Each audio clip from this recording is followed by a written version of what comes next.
All right, stop yawning. Today we continue our week-long series on mini medical miracles by taking a look at insomnia. More than 70 million Americans suffer from some type of sleep disorder, and it seems there are just as many remedies out there promising to solve it. Researchers here in New York City are trying to lend a helping hand, and as NBC's chief medical editor, Dr. Nancy Synderman, tells us, their solution lies right in the palm of your hand.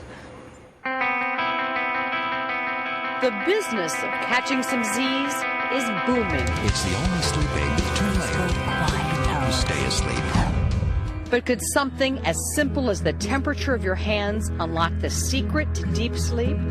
Each time you inhale, I'd like you to imagine warmth moving into your hands all the way to the tips of your fingers. And as you exhale, say the word relax in your mind. Researchers at Weill Cornell Medical Center in New York City say yes. Basically, the idea behind the study is that the best predictor of whether you're going to fall asleep is an increase in your hand and foot temperature relative to your core. Warming up your hands draws heat away from your body, and a drop in body temperature signals that it's time to fall asleep. What we're trying to do is we're trying to emulate that. It's called temperature biofeedback. Through relaxation techniques, these researchers are teaching patients to warm up their hands. Feel free to use any visualization, like the warmth of the sun, perhaps warming your hands. The feedback comes from the lab's monitor, which tells them if patients are doing it correctly. Let the visual imagery be your guide. As your temperature goes up, you'll see the bar graph goes up and the animation continues to move. And eventually, once the technique is learned, they do it at home on their own. A lot of people out there are taking hypnotic medications when they could use a behavioral treatment that would successfully treat their condition, and it would be cheaper for them, it would be safer. Long term, it would be more effective.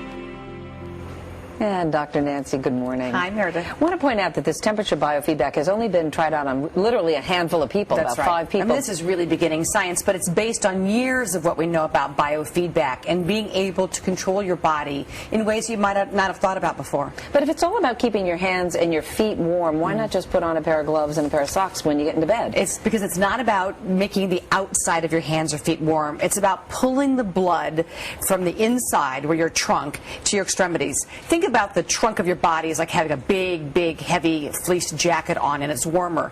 When you pull the blood into your hands, the skin is thinner, the blood gets cooled, then it returns to the inside of your body, cooler. That tells your brain you're cooling off, things are slowing down, it's time to go to sleep. Can people actually experiment with this at home at this point? Try meditating and thinking of your hands as being warm? The answer is absolutely. But what happens in biofeedback labs like this is that you get to be able to see, oh yes, this is how I'm doing it, this is how I'm making the connection. And so that biofeedback aspect of learning how to do those mechanisms gives doctors the science and patients the tool to do it at home. And what if you're on medication? Can you do it in conjunction with medication? Or right now the answer is yes, but what we're hoping to do is take a sleep-deprived nation and basically wean people off medicines that are really just supposed to be used for short-term use anyway. They're not supposed to be used every day. Biofeedback can be used anytime you need it. Yeah, I'm going to try that because I'm one of those people. And this is going to be presented in June. This is science. It's going to stand up. Dr. Nancy, thanks very much.